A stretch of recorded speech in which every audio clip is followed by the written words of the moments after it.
പ്രിയപ്പെട്ട സുഹൃത്ത് നമസ്കാരം. ഇന്ന് ജൂലൈ 2-ാം തീയതി ലേറ്റസ്റ്റ് കറണ്ട് അഫേഴ്സുമായി ജേഡിസ് കറണ്ട് അഫേഴ്സ്. ഓരോ കോമ്പറ്റീഷനിലും കറണ്ട് അഫേഴ്സിന്റെ പ്രാധാന്യം നമുക്ക് എല്ലാവർക്കും അറിയാവുന്നതാണ്. നമ്മളെന്നും കറണ്ട് അഫേഴ്സിന് വേണ്ടി കുറച്ച് സമയം മാറ്റിവെക്കാൻ ശ്രമിക്കുകയോ തീർച്ചയായിട്ടും നമുക്ക് ഓരോ പരീക്ഷകളിലും ഇന്റർവ്യൂവിലും എവിടെയും നമുക്ക് സഹായിക്കുകയുള്ളൂ. ജേഡിസ് കറണ്ട് അഫേഴ്സ് ഓരോ ദിവസവും ഏറ്റവും ലേറ്റസ്റ്റ് ആയിട്ടുള്ള കറണ്ട് അഫേഴ്സ് ആണ് നൽകാൻ ശ്രമിക്കുന്നത്. ജേഡിസ് കറണ്ട് അഫേഴ്സിന്റെ ഇന്നത്തെ കറണ്ട് അഫേഴ്സിലേക്ക് പോകാം. 2024 മാർച്ച് 31 അവസാനിക്കുന്ന കാലയളവിലേക്ക് പ്രോസ്യൂമർ ഉൽപ്പാദിപ്പിക്കുന്ന മിച്ച ഊർജത്തിന് KSERC നിശ്ചയിച്ച യൂണിറ്റ് നിരക്ക് എത്രയാണ്? യൂണിറ്റിന് 3.15 രൂപ, അതായത് 3 രൂപ 15 പൈസയാണ് KSERC നിശ്ചയിച്ചിട്ടുള്ള പുതിയ നിരക്ക്. ഇപ്പൊ KSERC എന്താണ്? Kerala state electricity regulatory commission. അതുപോലെ തന്നെ പ്രോസ്യൂമർ എന്ന വ്യക്തി, പ്രോസ്യൂമർ ആരാണ്?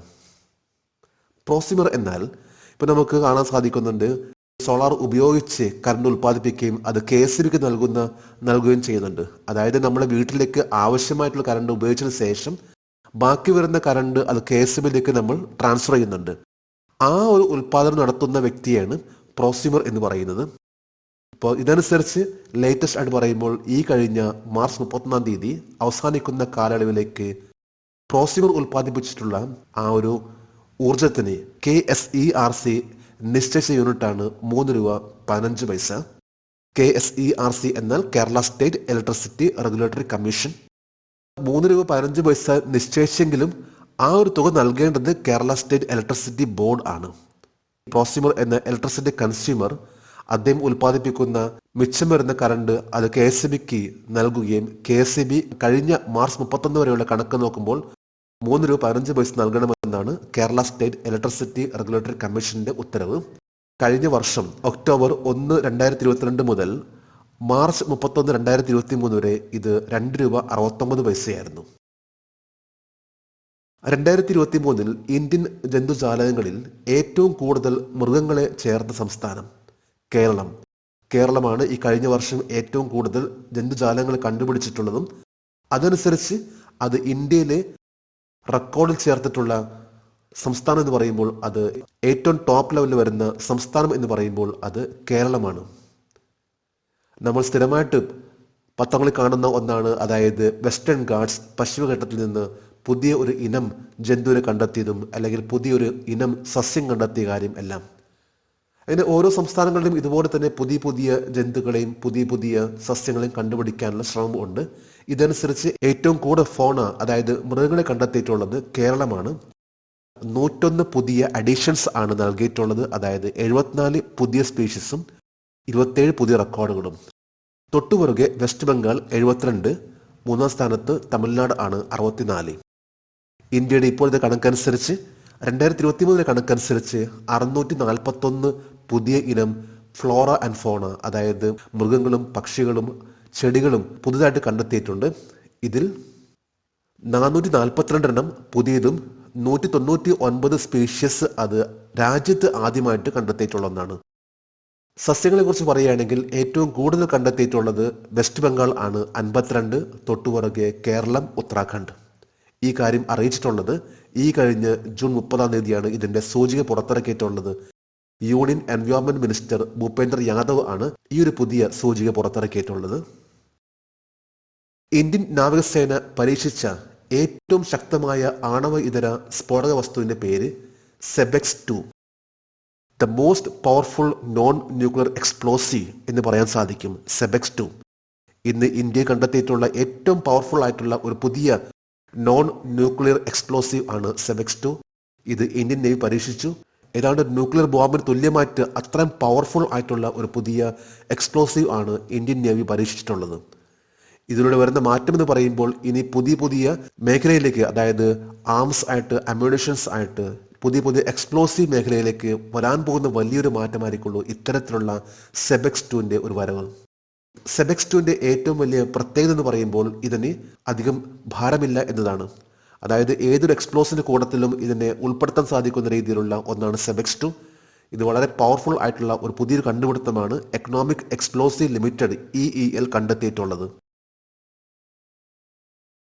നാവികസേനയുടെ മെഗാ അന്തർവാഹിനി പ്രൊജക്ട് 75I വേണ്ടി ഇന്ത്യക്ക് ബിഡ് സമർപ്പിച്ച രണ്ട് രാജ്യങ്ങൾ ഏതാണ്?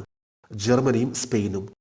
ഇന്ത്യൻ നേവിയുടെ വളരെ വലിയൊരു മെഗാ സബ്മറൈൻ പ്രോജക്റ്റ് ആണ്, അന്തർവാഹിനി പ്രോജക്റ്റ് ആണ് 75I. ഇതിനുവേണ്ടി ഇന്ത്യൻ നേവിക്ക് ലഭിച്ചിട്ടുള്ള രണ്ട് കരാർ ടീം ആണ് ജർമ്മനിയും സ്പെയിൻ. ഈ പറയുന്ന നേവിയുടെ മെഗാ സബ്മറൈൻ ഡീൽ പ്രൊജക്ട് 75 എന്ന് പറയുന്ന ഈ ഒരു അന്തർവാഹിനി പ്രൊജക്ട്, ഇതിന് ഏതാണ്ട് ഒരു 43,000 കോടി രൂപയാണ് മുടക്കാൻ പോകുന്നത്. ഇതിന്റെ ആദ്യത്തെ ഫീൽഡ് ഇവാലുവേഷൻ ട്രയൽസ് ഇപ്പോൾ കഴിഞ്ഞിരിക്കുന്നു.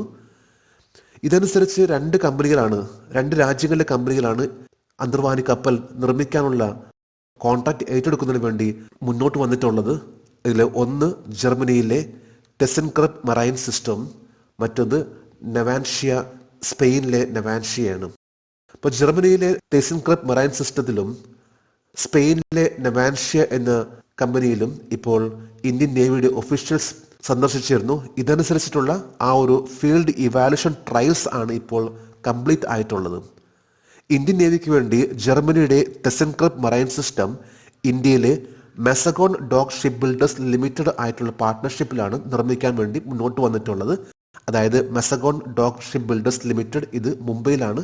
മുംബൈയിലെ MDL ആയിട്ടാണ് TKMS അതായത് ജർമ്മനിയുടെ ടെസൻക്രപ്പ് മറൈൻ സിസ്റ്റം മുന്നോട്ട് വന്നിട്ടുള്ളത്. അതുപോലെ തന്നെ സ്പെയിൻ്റെ ആണെങ്കിൽ നവാൻഷ്യ ലാസൻ ആൻഡ് ടബ്രോ, ഇന്ത്യയിലെ ലാസൻ ആൻഡ് ടബ്രോവുമായിട്ട് സഹകരിച്ച് ഈ ഒരു സബ്മറൈൻ നിർമ്മിക്കുന്നതിന് വേണ്ടിയാണ് മുന്നോട്ട് വന്നിട്ടുള്ളത്. ഇതനുസരിച്ച് German chancellor Olaf Scholz India സന്ദർശിക്കുന്നുണ്ട് ഈ വരുന്ന ഒക്ടോബറിൽ. അതുപോലെ തന്നെ സ്പെയിൻ്റെ പ്രസിഡന്റ് പെഡ്രോ സാൻചസ് അദ്ദേഹം ഇതുമായി ബന്ധപ്പെട്ട് ഇന്ത്യ സന്ദർശിക്കുന്നുണ്ട്. കാരണം എന്ന് പറയുമ്പോൾ അത്രയും വലിയൊരു പ്രൊജക്റ്റ് ആണ്, 43,000 crore. ആ ഒരു വലിയൊരു ഡീൽ ആണ് നേവിയുടെ mega submarine deal project 75I എന്ന് പറയുന്ന ഈ ഒരു പ്രൊജക്ട്. 2024 T20 ലോകകപ്പിന്റെ ഫൈനലിൽ smart catch of the match award നേടിയത് ആരാണ്? സൂര്യകുമാർ യാദവ്. ഈ കഴിഞ്ഞ ജൂൺ 29 ആയിരുന്നു ഇന്ത്യ സൗത്ത് ആഫ്രിക്കയുടെ ഫൈനൽ മത്സരം. T20 വേൾഡ് കപ്പ് ഇന്റർനാഷണലിൽ ഈ പ്രാവശ്യം നടന്നിട്ടുള്ളത് USA വെസ്റ്റ് ഇൻഡീസിൽ വെച്ചായിരുന്നു. ഈ മത്സരത്തിന്റെ ഫൈനൽ മത്സരമായിരുന്നു ഇന്ത്യയും സൗത്ത് ആഫ്രിക്കയും. ഈ മത്സരത്തിന്റെ അവസാനത്തെ ഒരു ക്യാച്ച് ആയിരുന്നു സൂര്യകുമാർ യാദവിന്റെ smart catch of the match എന്ന ഈ ഒരു അവാർഡ് നേടാൻ അദ്ദേഹത്തിനെ സഹായിച്ചിട്ടുള്ളത്. ഈ മത്സരത്തിൽ പ്ലെയർ ഓഫ് ദി മാച്ച് ആയിട്ട് വിരാട് കോഹ്ലി $3,000 ആണ് അദ്ദേഹത്തിന് സമ്മാനത്തുക. തൊട്ടുപുറകെ പ്ലെയർ ഓഫ് ദി ടൂർണമെന്റ് എന്ന അവാർഡ് നേടിയിട്ടുള്ളത് ജസ്പ്രീത് ബംറയാണ്, $15,000 ആണ്. സൂര്യകുമാർ യാദവിനാണെങ്കിൽ $3,000 ആണ് smart catch of the match എന്ന ഈ ഒരു അവാർഡ് ലഭിച്ചിട്ടുള്ളത്.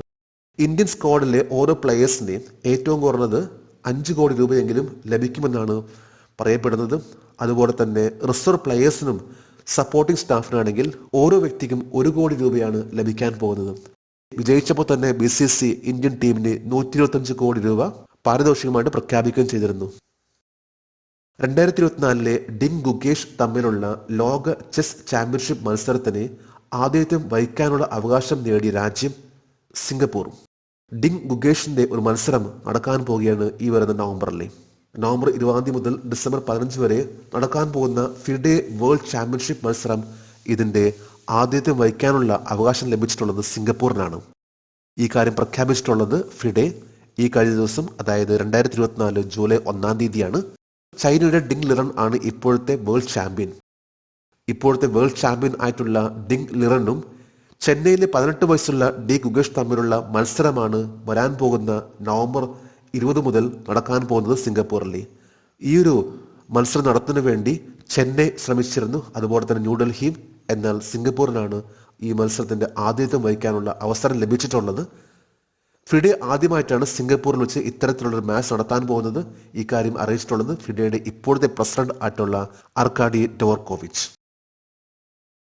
ഇന്നലെ ജൂലൈ 1 ഇന്നലത്തെ കറണ്ട് അഫയേഴ്സിലെ ഒരു ചോദ്യമായിരുന്നു, 2024 ജൂലൈ 1 69ാമത് സ്ഥാപക തീയതി ആഘോഷിക്കുന്ന ഇന്ത്യയിലെ ഏത് ബാങ്കാണ്?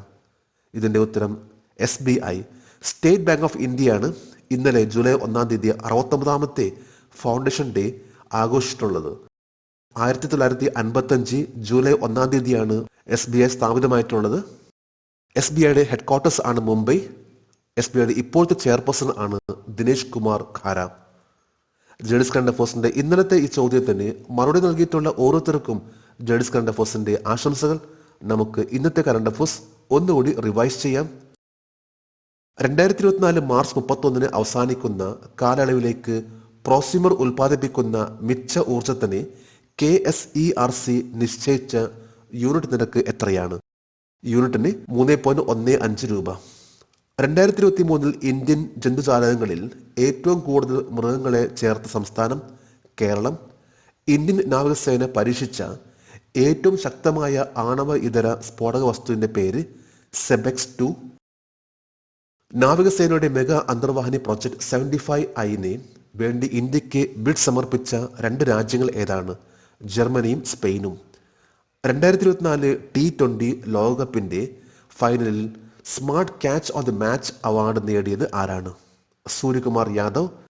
2024 ഡിങ് ഗുഗേഷ് തമ്മിലുള്ള ലോക ചെസ് ചാമ്പ്യൻഷിപ്പ് മത്സരത്തിന് ആതിഥ്യം വഹിക്കാനുള്ള അവകാശം നേടിയ രാജ്യം സിംഗപ്പൂർ.